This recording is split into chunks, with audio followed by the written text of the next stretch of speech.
So in today's video, I'll be ranking all the families and clans in Demonfall. Well, these families and clans give you specific buffs which are really important in the game, and I would say it is like one of the most important things in Demonfall. So in today's video, I'll be telling you guys which ones are the best, and I will be ranking them for what they are good for. So yeah, make sure to watch till the end if you guys want to find out which are the best clans slash families in Demonfall. And also, if you guys haven't already, make sure to hit the subscribe button for more videos like this. And yeah, without wasting any more time, let's move on into the video. So these are all the tiers. The first one we have is must keep, the second one we have is very good, the third one we have is usable, fourth one we have is trash, and fifth one we have is vibe potion. So yeah.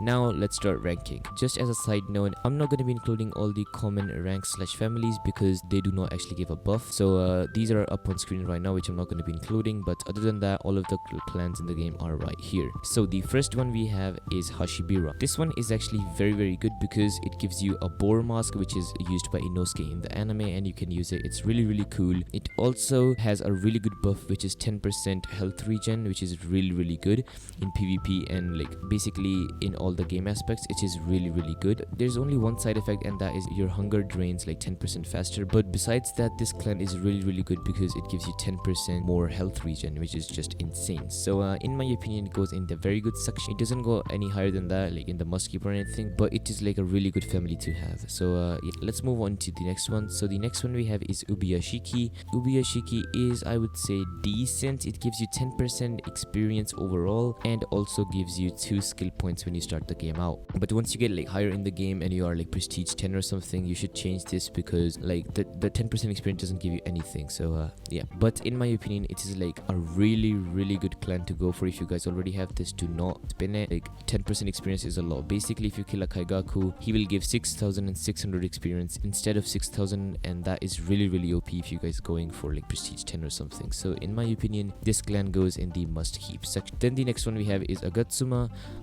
This one is actually pretty good and pretty bad as well. So basically, if somebody knocks you down, this clan allows you to wake up for 45 seconds, which is known as the berserk mode. You can do more damage in that time period, and also you will have like a lot more speed and stuff. But like in my opinion, it's pointless because after that 45 seconds you just fall back to the ground, and like in that time other people can kill you. So it's, in my opinion, it's like pointless. But for PvP it basically gives you like a second life, which is just like, which is good but also bad at the same time. So I don't know where to put this, but in my opinion I might put this in like trash, because like mostly it's useless, but sometimes it can be usable. So yeah, it's gonna be going in the trash. Then the next clan we have is Roji. This one is the one which I'm using as well.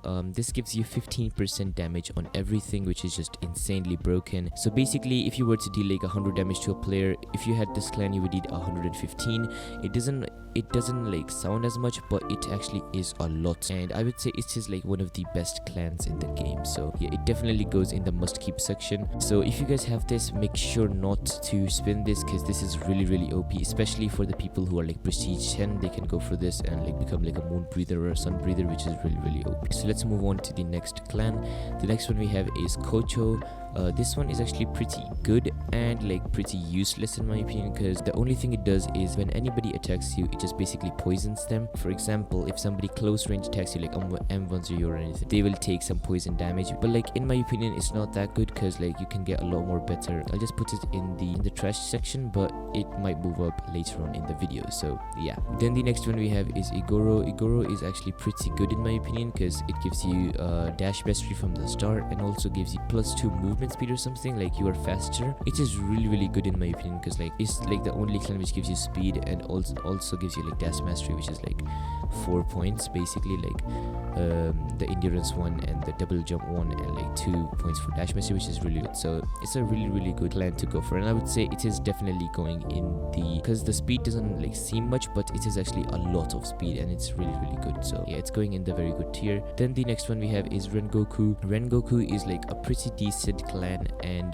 gives you 20% more flame damage, and also gives you, I think so, the flame 9th form, which is a really OP form. It does like 60 damage. Yeah, I think it is a really good clan, but in my opinion there are like much better choices than this, because it only gives you like 20% more flame damage, which is just not that much. But if you guys are like a sun user or something, this would be really OP. But yes, it is like a clan which is based on like a specific type of breathing, for example flame and sun. So that's why it's gonna be in the usable tier. But if it was for like all of the things, like all of the breathing, like would give like 20% damage on everything, then this would be in a very good section or must keep. So yeah, then the next one we have is Himijima. I probably butchered that name, but yeah, this gives you like 30 more HP. For example, max health points for a normal slayer, a pure slayer, is 180. So with this you would have 210 health, and with a hybrid max HP is 220, so you would have 250 with this clan, which is just insanely good. So it goes in the very good section in my opinion, and is a really good clan. Then the next one we have is Tokito. This one is actually very good as well, because it gives you 10% experience, and also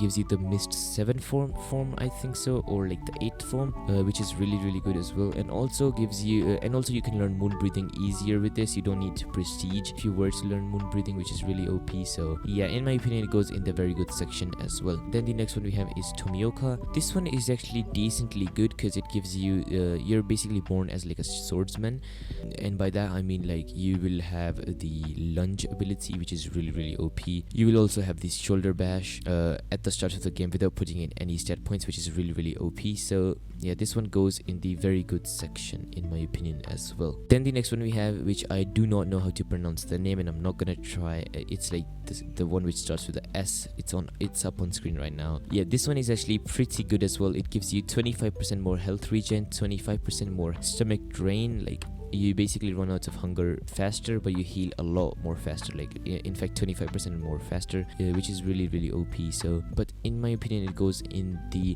must keep section, and a lot of people would be asking why, because like 25% health regen is a lot. Basically if you're a hybrid or something, that is insane amounts of health. You can basically heal so much faster. So yeah, it definitely goes in the must keep section. Then the next one we have is the Blacksmith Clan. I'm not gonna say the name of this one as well. This one actually buffs you in like a different way, and the way is that you guys can craft anything you want without paying anything. So for example, if you wanted to forge like a katana or something, you wouldn't need to pay anything, like basically all the yen or anything. It is still like super bad if you were to go for like PvP and stuff, so it's going in the trash tier. Also guys, it gives you ×5 or like sell value, which is really OP if you want to earn some yen. So for example, if you are like a prestige 1 and you get this clan, keep it for like some prestiges so you can get like a lot of yen, and then just change back to like a Roji or like a Kamado or something. So yeah, then the next one we have is Kamado. Kamado is actually very good. It gives you 20% more experience, and also you can learn like sun breathing more easier.